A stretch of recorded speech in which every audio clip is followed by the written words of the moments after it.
that both teams very much feel like they're entitled to this drop. Vico and Flixie seem to be the first, of course. Boots on the ground here. They're going to secure the card, which means they have everything that they need here to go ahead and be the one to get the first dibs. But Bolts comes in, takes down Flixie from up above. Whose tower is it? Vico might have that key card, but how long can he really hold on to it? He's trying to just get out of dodge at this point, creating as much space as possible. But you know Bolts and Bryce, now that they've isolated Vico by forcibly eliminating Flixie, they're going to chase him. They do not want to let him escape with that forecast key card. And this is not just an elimination. This is not just a player. That is someone who holds the keys to every single storm for the remainder of this game. It is worth so much more than just a set of points. Bolts and Bryce have to think long and hard, and they end up easing off for a second, but it's because Clone and Kramsu is waiting for them, and Bryce is going to be one of the first to fall now as he gets ambushed. This was almost like an unexpected gift. Clone and Kramsu were situated exclusively for the bunker, and yet when Vico tried to escape because he recognized the fact, hey, I've just got to play for the reboot. I just need to get Flixie back into this game. We'll deal with the forecast later. But Kramsu and Clone, dude, too slick with it. That was just dirty right there to get boxed up. But look, Bolts has the card, so he actually ends up finding Vico potentially here, or no? Vico dropped it. Yeah, he ends up dropping it just so that he doesn't, bring that heat with him. So very, very interesting turn of events here. But sure, you might have forecast secured, but at what cost? Because realistically, if I'm Kramsu, I'm not letting you escape. And that's the thing, Vico knew that there was no reason for him to try to hold on. He did not have the materials to feasibly escape unless he gave up that key card. I actually love that we got to see him drop the key card as well, right? Just saying, hey, look, you can have it, man. My hands are in the air. White flag is waved. Go ahead, take it. And he plays for another day. That just really shows you what this tournament means, right? That's not an interaction you'll have in any regular game, right? There's just something so prestigious about the Fortnite Global Championship that even the players give respect to one another like that. It's incredible to watch. Wow, this is looking like a menacing situation building up currently, though. Clicks, Veno, Acorn, Gold, Chap, Teeny, Gammy, Oh my gosh. I don't think we could ask for anything better at this stage, but fact of the matter is, all these teams are just fixated on one thing, and it's likely the weapons bunker.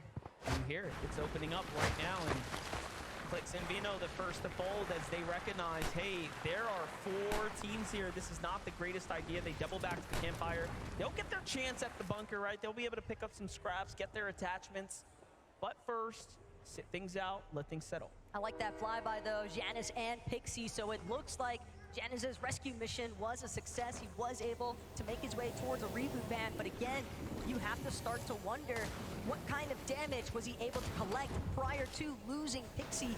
And now, Reckless Railway's heating up one more time because Vico doubled back, brought Flixie into it, but now Shadow and Virgo trying to see if they can pose a threat. Listen, Shadow, someone I've known for a long time. I've followed his career closely. He is a very, very scary player once he starts to get situated. Game 1 jitters are out of the way now. Him and Virgo have been nothing but successful as a duo here. But wait a second, Vico and Flixie, as we know, again, are EU's best right now. Clearly some of the strongest fighters on the region. And then you have OCE's Dayanith and Tinka, right? Champions of OCE lurking nearby, seeing what's happening here. Trying to put OCE's stamp on it. But Vico and Flixie, I mean, we're talking about EU Major 3 winners at this stage, right? You've got to imagine the level of confidence. Even when you talk to either of them, they are just reeking of confidence, essentially, and for good measure, because Vico, Flixie, they've been successful. Despite the fact that Vico was incredibly low on material count as well, he's still able to stave off Shadow and Virgo, and that is not an easy feat by any means. Jumping to the other side here, Dukes and Sphinx trying to figure out what's happening down here south on the zone as things are just starting to develop. Clearly shots are coming in from teams in the distance. Meanwhile, Queasy has that high ground. Chap though lurking up, trying to see how he can possibly get involved. Teeny already sitting on the base for a moment there. You couldn't even tell. I don't even know if it's Queasy that's in danger nearly as much as what it might be Thomas HD when he tries to work his way back towards the surge base he has with Queasy. You can hear the Monarch pistol, shots flying out overhead. Thomas making his way back towards him, but he scouted it out. Managed to throw up a wall just in the nick of time. Queasy also on high alert now. But Chap, Teeny, they've made enough noise. Other teams in the distance actually trying to take side shots at them. Gotta respect Thomas HD's ability to not only see them and react faster than they can land a shot on him, but to also get up to high Cost them ground nothing, too. before it was too late. And look, they're gonna just go ahead and get off of there. They're like, wait, that team, they wanna fight? No, we don't need that. They give them the respect. They back off the restored reels. They play for center zone now. And this is a very, very good early rotate to go ahead and find a new position here, find some new real estate, if you will. Meanwhile, at the Grim Gate, we have another Rise in Yuma coming out of Asia, representing here last game. Phenomenal performance, ending up towards the top, 8 eliminations as well. This game off to a hot start with 2. Look, we look away, we blink for a second, and the double headshot onto Phaser. The lineup is just nasty. You can just tell that Thomas HD and Queasy probably ecstatic about that loot llama that they essentially just picked up from the knock. Yeah, I don't even know if they want to cross over to pick up the loot at this point. It would end up being all too risky with King nearby, but Chap and Teeny haven't stopped their pursuits onto different duos. I'm feeling like maybe they're not getting enough tags in these fights. Can also be so disorienting to other teams in the lobby when you're dealing with the likes of Chapentini, because they're just barreling down onto anybody that they encounter. They could care less about the caliber of player that they are dealing with in the process. All they want at the end of the day is the points from the eliminations and to clear out the space to make sure that their rotations maintain their smoothness. But Yanis, layer below, Chapentini are currently boxed up, and they are not the only ones. Kremsu, Clone, lurking overhead. Persa, Ed as well. Close enough that they could definitely tango if they wanted to. Chapentini, 130 below. Just mentioned that they're not finding the tags. It's very clear, regardless of how many teams they've managed to fight, it just hasn't been successful. But this, so far, looking like the best here. Double armor walls come out. That's going to slow down all of their momentum here. And if I'm being honest, I think they have to keep pursuing it, find a new angle, do something else. They can't afford to stop at this point. Teeny's got a new angle here. He's behind Pixie now. The other duo, basically, that's there is Ed and Persa, who are also very, very weak. It's just not looking good for the Brazilian duos. Not looking too good for EU's Jonas. But every behind time. him, Chap's hurt. Back against the wall, he needs to find the one, and it's so close, but he's gonna be the first to fall.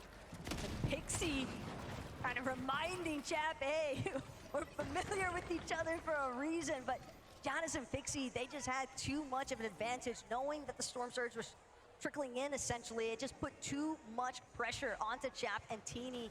They were just taking recklessly aggressive fights, not methodically calculated ones. Reminder, Falcons, Teeny, and Chap were your first place team coming into match number 2. They are now down and out, effectively opening up the leaderboards for other teams to start to climb on up now.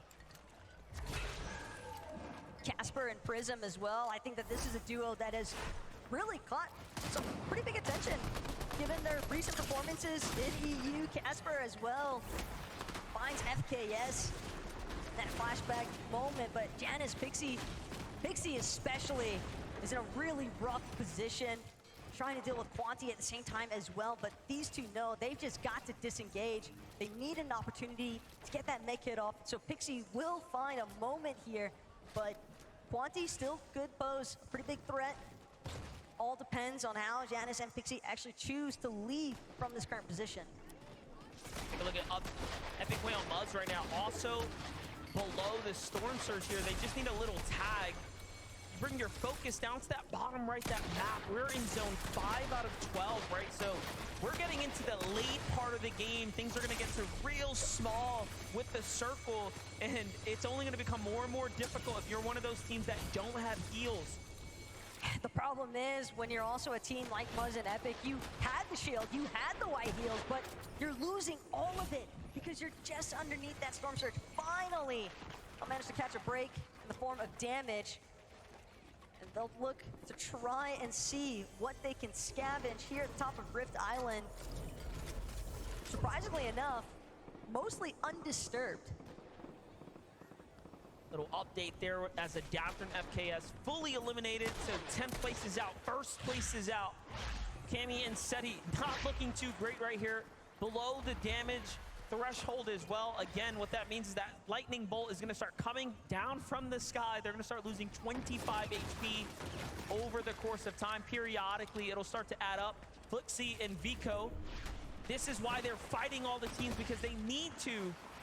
Otherwise, they will be sent back to the lobby for not doing enough damage. Here it is.